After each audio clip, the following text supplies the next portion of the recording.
The camera pans across a quiet, rain-drenched highway outside a small town. Lightning flashes reveal an abandoned military truck on the roadside.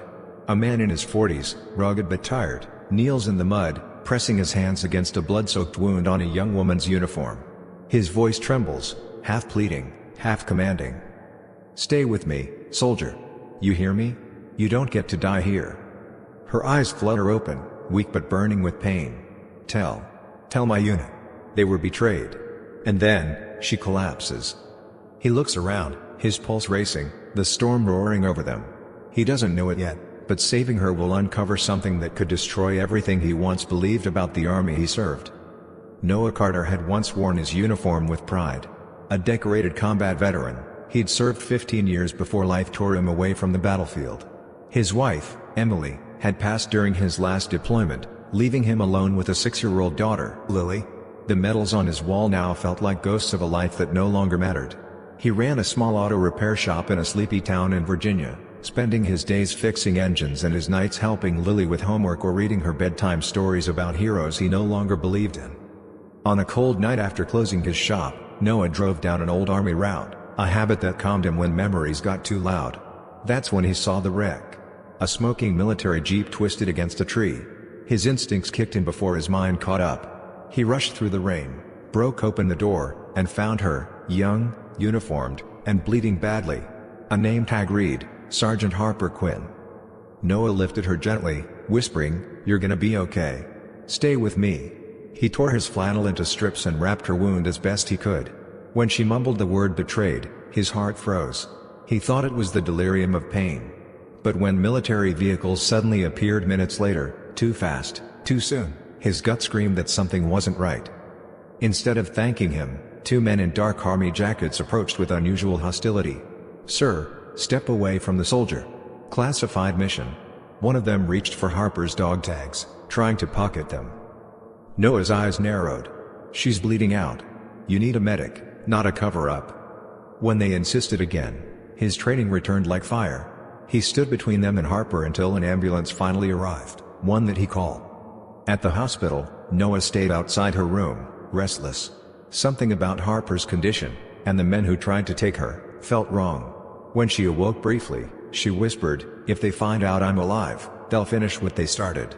Don't trust anyone in uniform." Then she fainted again. Noah didn't know what that meant, but deep down, a soldier's instinct told him, he was already in the middle of something much bigger than an accident. That night, while sitting by Lily's bedside, he stared at an old family photo in uniform. He'd promised himself never to get involved in anything military again. But something in his conscience stirred. He'd seen too many good soldiers die for lies. He couldn't walk away, not this time. By morning, the hospital room was empty. Sergeant Harper Quinn had vanished without a trace.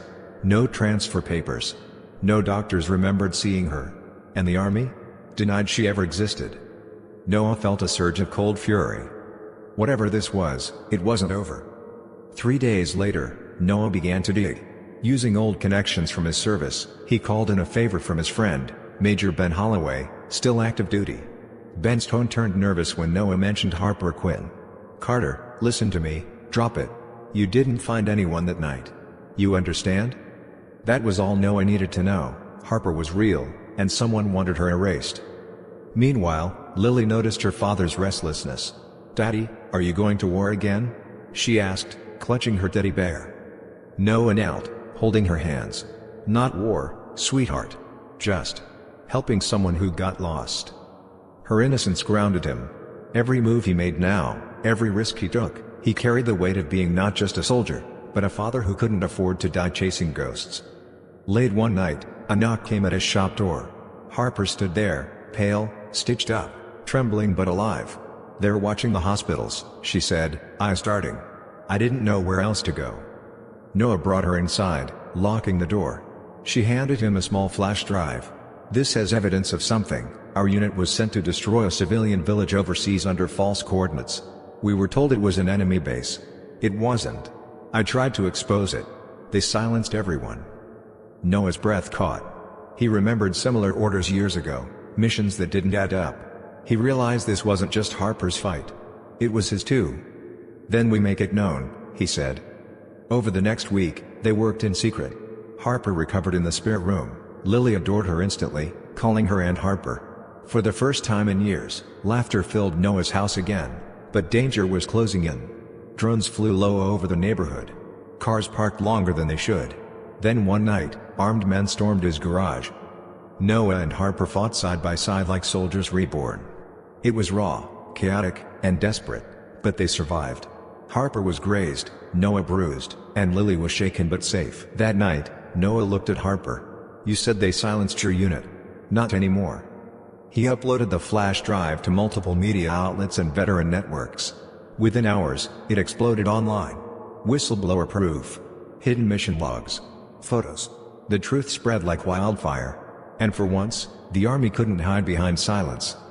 The next morning, a convoy arrived, not to arrest Noah or Harper, but to protect them.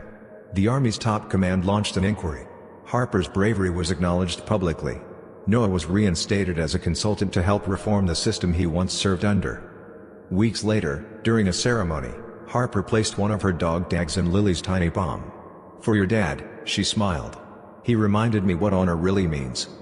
As the camera fades out, Noah's voice narrates over footage of them walking into the sunrise. Sometimes, the hardest battles aren't fought overseas. They're fought inside the soul, to stand for truth when the world tells you to stand down. "I thought I stopped being a soldier long ago. Turns out, I just needed a reason worth fighting for."